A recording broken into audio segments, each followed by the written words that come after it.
Ça, c'est le premier facteur. Le deuxième facteur, c'est l'appui logistique que ces écrivains vont recevoir du monde éditorial espagnol. En effet, dans les années 70, la littérature espagnole ne brille pas par sa créativité, et là, les éditeurs, je pense en particulier à tout le monde éditorial de Barcelone, va publier et multiplier les éditions d'auteurs hispano-américains qui vont, je pense à Vargas Llosa, je pense à d'autres, qui vont connaître un succès international presque immédiat, et du coup il va y avoir là un formidable élan qui va être donné à cette publication des auteurs latino-américains par le monde éditorial espagnol. Et puis le troisième facteur qu'on néglige un peu souvent, c'est que à ces jeunes auteurs vient s'ajouter toute une pléiade d'auteurs plus anciens qui arrivent au sommet de leur carrière. Je pense à Juan Carlos Onetti, par exemple, uruguayen. Je pense évidemment à l'immense Borges, que tout le monde reconnaît aujourd'hui comme étant un maître absolu en matière de création littéraire. Je pense au cubain Les Lima, je pense à Alejo Carpentier, le cubain, etc., etc. Et j'en oublie, bien sûr. Alors, c'est en fait de la conjonction de ces trois facteurs que va sortir, enfin il y en a d'autres évidemment, mais que va sortir ce boom de la littérature qui va aboutir à la production d'un certain nombre de très très grands livres. Je pense à La Maison Verte de Mario Vargas Llosa ou Conversation à la cathédrale, je pense à Terra Nostra ou à La mort d'Artemio Cruz de Carlos Fuentes, je pense à Marel et surtout aux magnifiques nouvelles fantastiques de Cortázar, je pense bien sûr à 100 ans de solitude et surtout à L'automne du patriarche, que moi je préfère personnellement à 100 ans de solitude, le livre de García Márquez. Des livres donc d'une grande complexité narrative. On en a fini avec la linéarité du réalisme que les latino-américains avaient hérité de Balzac et de Zola, etc. Et là, maintenant, les mettre à écrire, c'est Faulkner, c'est Dos Passos, et on fait éclater le récit, le temps éclate, l'espace éclate, et surtout, c'est une littérature qui va, et à la grande différence de la littérature précédente, pardon, c'est une littérature qui va impliquer fortement son lecteur. Le lecteur doit participer. Le roman de Cortázar qui s'appelle Marel est fait de façon complètement disparate. On passe du chapitre 2 au chapitre 13, puis au chapitre 26, puis au chapitre 35, et Cortázar invite son lecteur à refaire un roman un peu à sa guise, en réutilisant les matériaux qu'il lui a fournis. Il y a aussi cette idée que non seulement la littérature, c'est pas seulement l'écriture, mais c'est aussi la lecture. C'est quelque chose de fondamental. Et donc aussi l'idée que le lecteur va pouvoir créer son propre livre, et qu'en même temps, et ça c'est capital,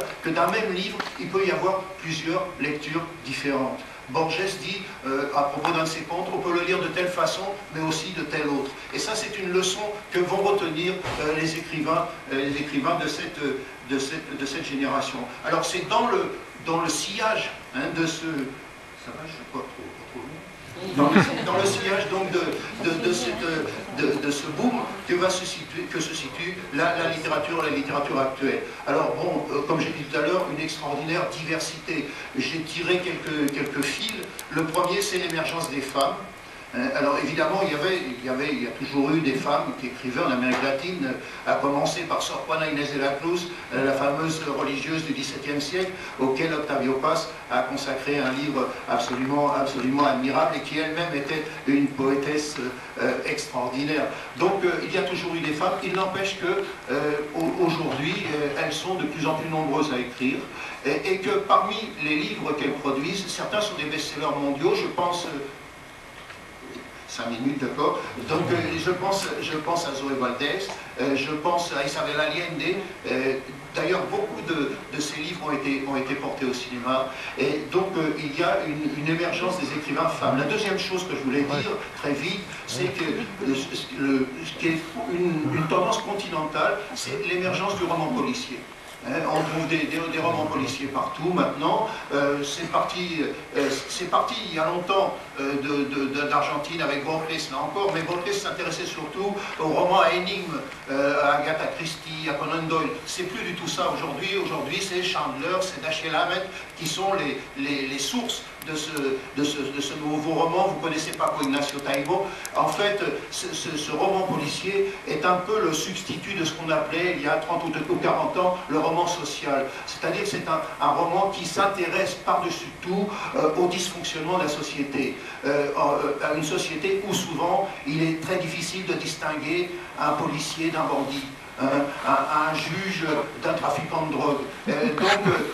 C'est sur cette ambiguïté, je veux dire, que joue très souvent le roman policier, qui trouve aussi beaucoup de sa substance dans l'extraordinaire violence, on en parlait tout à l'heure, dont est le théâtre, dont sont le théâtre certaines parties du continent. Alors, en fait, il y a cette dénonciation, mais c'est pas uniquement ça. Ce roman policier est très plaisant à lire parce que souvent, les détectives sont aussi des écrivains ou des journalistes, et c'est truffé de citations qui renvoient au cinéma, qui renvoient à la bande dessinée, qui renvoient à la littérature. Donc, il y a toute une culture qui est véhiculée, finalement, par ce roman policier. Et puis, je finis, la dernière chose qu'on peut dire, c'est qu'il y a aussi de la part des écrivains une nouvelle lecture de l'histoire latino-américaine. Il y a un nouveau roman historique dont, par exemple, Le général dans son labyrinthe de Garcia Marquez, qui est consacré aux derniers instants de la vie de Simon Bolivar, est, je crois, un des meilleurs exemples. L'art soustrait la vérité aux mensonges de l'histoire, dit Carlos Fuentes. Donc il s'agit de relire l'histoire à la lueur de l'imagination et de faire sortir une vérité que l'histoire officielle ne véhicule pas forcément. Donc je vous engage à lire ces romans à substrat historique. Il y en a d'innombrables. Je pense à Moelle suprême, par exemple, de l'Uruguayen Augusto Roa Bastos, consacré au fameux dictateur Francia. Et puis, on pourrait citer d'autres livres. Voilà ce que je voulais dire rapidement, brièvement. Si vous voulez lire un livre magnifique, lisez 2666 de Roberto Bolaño. Roberto Bolaño était un écrivain chilien qui est mort à 50 ans en 2003.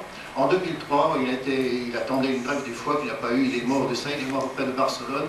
Il publie 2666, qui est une sorte de road movie, hein, c'est-à-dire il envoie des gens chercher un écrivain mystérieux, et ils vont partir, ces jeunes gens qui sont des universitaires, vont le chercher à travers le Mexique, et là, à la suite de Borges, Bolaño montre qu'un écrivain peut être un aventurier aussi. Il y a toute une série d'aventures, le livre est très drôle, et finalement, ces écrivains finissent par le retrouver, ce mystérieux écrivain allemand qu'ils cherchent partout.